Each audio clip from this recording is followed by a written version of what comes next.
This is 1996 to 1997. So I was going to the eighth grade, and I remember on the TV they were showing Tupac Shakur had passed away, and it really didn't affect me because I never really listened to him. I want to say it affected my older sister in a way, Rochelle, but to me, he was just another rapper. I mean, later on, I learned to appreciate his music, but at the time, I was just too young to understand anything that he was saying. I started going to St. Henry for confirmation. You go through these stages like reconciliation, communion, and then confirmation. You get like in 11th grade, but you have to go like every single year that you're not going to a Catholic school. And so yeah, I was going to St. Henry there, and my sister used to drive me inside of this dark navy blue Toyota Camry. It's like a box shape. It was like maybe like a 1990, maybe like 1991, and yeah.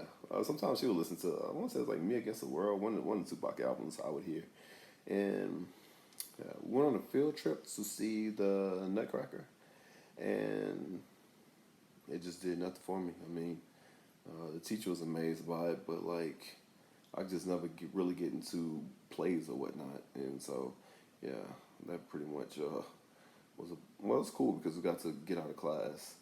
I remember Anthony Johnson drawing these stickmen and these comics, and inside his tablet, and before every time he would finish drawing it, he would hand it to me and let me read it, and I would just laugh like I was down to get inside trouble because the teacher would hear me laugh. I don't know where this dude's creativity came from, but he he knew how to write like a comic strip, really good. And yeah, that was bad. Like I started stealing from Kroger's. Like all the other kids was doing it, and like all the older kids was doing it, whatever like that. And yeah, I don't know what y'all to me. First, it started off as like candy. I remember buying it, and I used to go buy like the sample one where they have like the little red hard bubble gum, like coconut candy, like a butterscotch, and a bunch of different like. You'd pay like a nickel, and we'd just hit the machine. It would take like 4 or 5 of those things out of there, and yeah, but no, I started moving up to like Snickers and like Twix, like the big candy, and eventually I got caught. I got caught stealing. I had dog food in my pocket. I had dog food, shoe polish, and some candy. Because they brought me upstairs in Kroger's and they told me to empty my pockets. So I emptied my pockets. I had those three things was probably like $17, and I had like $40 in cash. But I was just stealing, just to steal. I had the money to buy it, just whatever, being a stupid kid or whatnot. And I remember them handcuffing me and walking me out of Kroger's, and I had to take a drive like whatever Broad Street, oh 09, whatever street that is, to the sheriff's department, and they called my father to come get me from there, and to make up for it, I had to do community service, and plus I was banned from Kroger's for like the rest of my life. I mean, it was pretty sucked because that was like the nearest grocery store, and we just always walk there just to get stuff. And I was thinking like, man, they're gonna see my face on the camera, then I'm gonna get arrested again. I can't get arrested again, whatever like that. But I had to do community service at the Children's Museum for 2 weekends, and that erased the whole record. I never had to go to court, erased everything off of my file or whatnot, and yeah, I got really lucky with that. This my aunts, um, my uncle Oliver, my aunt Janelle, their son Brandon, their daughter Robin came to Lake Charles, and I remember Robin being bored in my grandparents' house that I was staying at, and they wanted to go out, and so we all agreed upon to go to the movies. So her, my sister, Brandon, and I all went to see the Six Man with Marlon Wayans. I want to say he died, and he ended up becoming like the sixth man on the team, on the basketball team. I just remember being about Basketball wasn't really cool, like something memorable. I had my birthday at Putt Putt, and Anthony Johnson, he lived like near Putt Putt, and probably like two houses down once you cross like the alley and whatnot. And he seen me over there, and he came talk to Ray and I, and we had Ray Trick believing like that his comic books was gonna go to Cinema Six. I remember Ray being all excited, saying like, "Man, I'm gonna know somebody who has a movie inside the movie theater." And yeah, that was that. And end of the year, we took a trip to our not senior trip, but I guess our eighth grade, being the big eighth graders we were, trip to New Orleans. And the day before the trip to New Orleans, my mom took me to Subway because we had to bring our own food on the field trip. And also finally got my first like advisory tape cassette.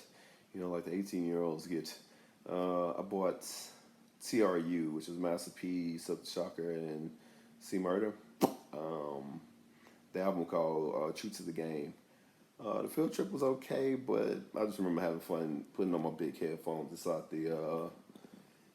the bus and just listening to the album like over and over again.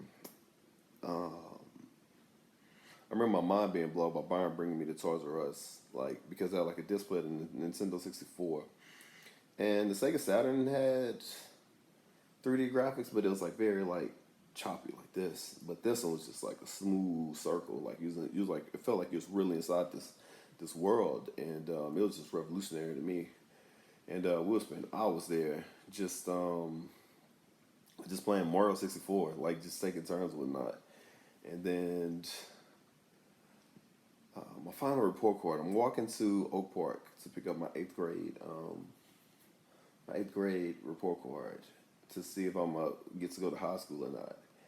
And I wasn't worried at all. Just walking with them because I made pretty good grades, decent grades, whatever, like that throughout the year.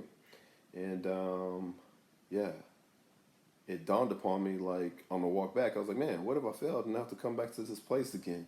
You know, I opened up my report card. I ended up having good grades and passing. Um, I remember cutting my cousin Big Mo had property. Or his father Wilford Carter had property uh, in the terrace. Is that maybe it's his name Wilford Gallion maybe. 'Cause his name Moses Gallion. His father Wilford had property in the New Terrace, probably like about 4 or 5 blocks where I live from. And I didn't understand it at the time because I wasn't paying for the gas, I wasn't paying for the wear and tear on the lawnmower, I wasn't paying for the driving there because my dad was doing all that. And my dad was like, "This is like a half acre of land." He says, "If you're cutting that grass, you should be getting paid a lot more than that." But to me, like $20 was way more than enough inside of my head. But I never had to deal with the side stuff. And so yeah, eventually I stopped cutting the grass, whatever. Um, Byron was on the football team at Lagrange, so he had like this oversized football. Like it was just so thick. It was like I want to say it was like the college version of footballs. And every chance he got, it was his call. He'd be like, man, he didn't care if it was Ray, Byron, or Ray, or Kenneth, or me outside. He was like, man, 10 more minutes. I'm gonna be outside and we gonna throw some catch. And I was like, oh Lord, man. Eventually get tired of playing catch, man, but I had to support the partner, man. And he used to talk about eating these pork and bean sandwiches. I never seen him eat one, but boy, I just always remember how disgusting that sounds to eat a pork and bean sandwich. Uh, mm, yeah, so one day I was walking to Toys R Us to go play Nintendo 64, but I was by myself. I wasn't with Byron. And that's like real shady looking characters. He was out there on drugs, sold drugs, but just something was off about him.